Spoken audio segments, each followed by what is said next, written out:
So let's play Never Have I Ever. Never have I ever ridden a helicopter. Never have I ever gone skiing. Yeah? Never have I ever gone hang gliding. Yeah. Never have I ever met someone famous. Never have I ever been to a nude beach. Never have I ever. Have you ever heard of this game? Very popular drinking game. But this is not a party, we're not drinking, that's serious. Guys, here we are again. Let's talk about the present perfect.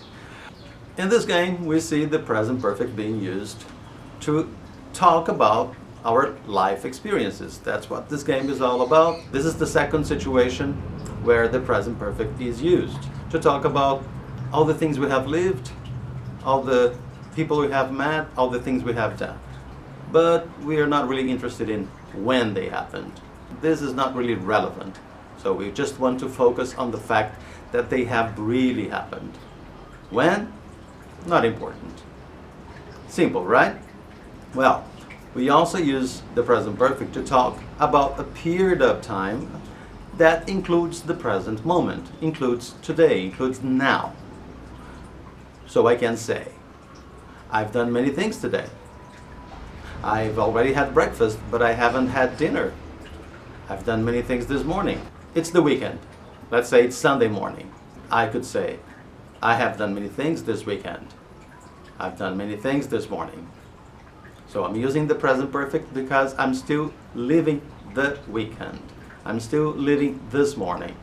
So that's the present moment I'm living in. So you can use the present perfect in this case. And you should use the present perfect in this case. We also use the present perfect to talk about the number of times we've done something. So you can say, I have been to that restaurant many times. I have eaten this kind of food many times. I have been to the US many times, 2 times, 3 times. It doesn't matter. If you're talking about the number of times you've done something, so you're going to use the present perfect. It's going to sound much more natural. The question would be, how many times have you been there? How many times have I told you this? Yeah, that's what you're going to hear, the present perfect. Oh, of course, if you're talking about a certain time in the past, then you're going to use the simple past, even if you're talking about the number of times. For example, many years ago, I lived in Germany. So I could say something like, I visited Berlin a couple of times when I lived in Germany.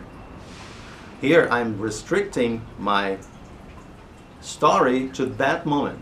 I'm not talking about all my life. So if somebody came to me and said, Publio, have you ever been to Berlin? I could say, yes, I've been to Berlin 2 or 3 times. But if I'm telling you when I lived there, what I did, the things I did, the places I visited, then I'm going to say, I'm going to restrict my story to that moment.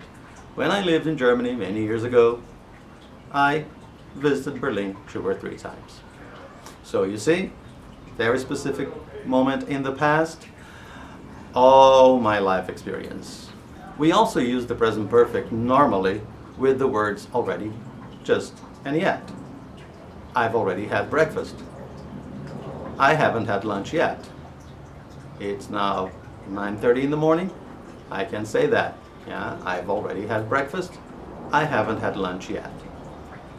Okay, and now we get closer to this moment where we have to talk about what confuses many students. But Publio, don't people just use the simple past in this situation too? And the honest answer again has to be yes, especially in American English. You're gonna hear many people saying just, oh, I already did this. I didn't do this yet. Is it wrong? No, it's not really wrong. Most grammar books would say that it is.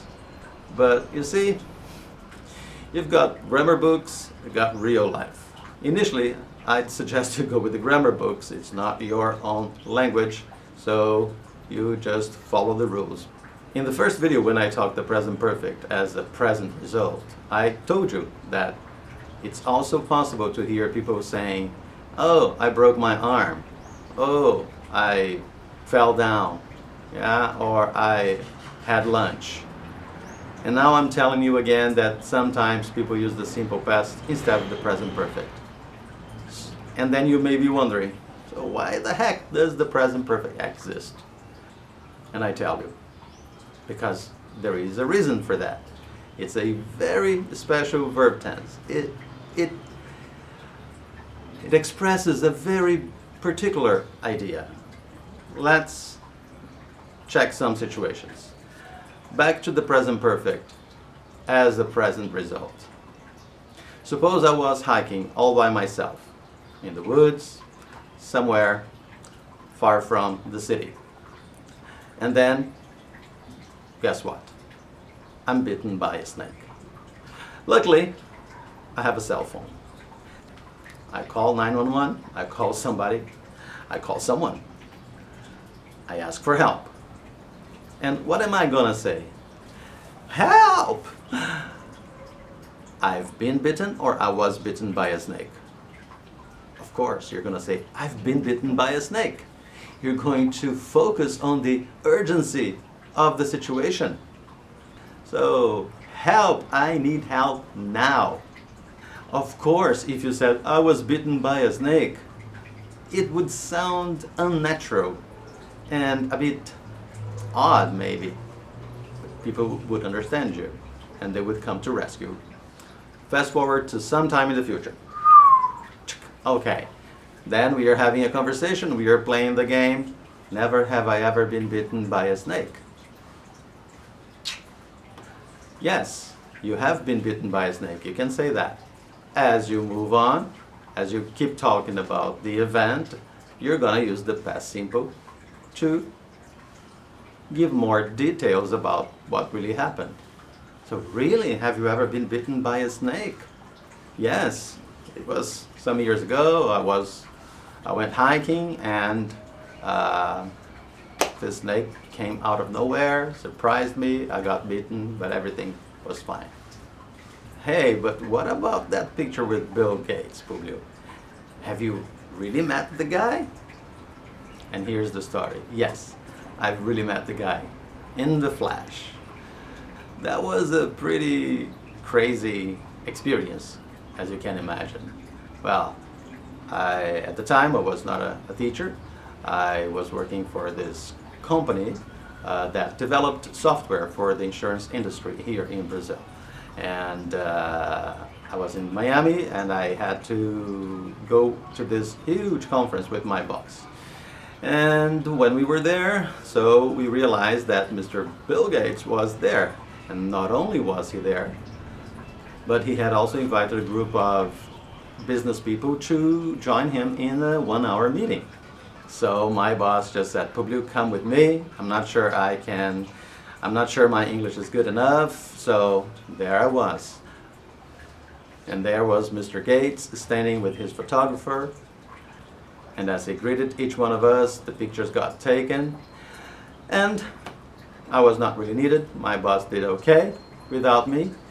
And nowadays I can say, I have met Bill Gates. Big deal, huh?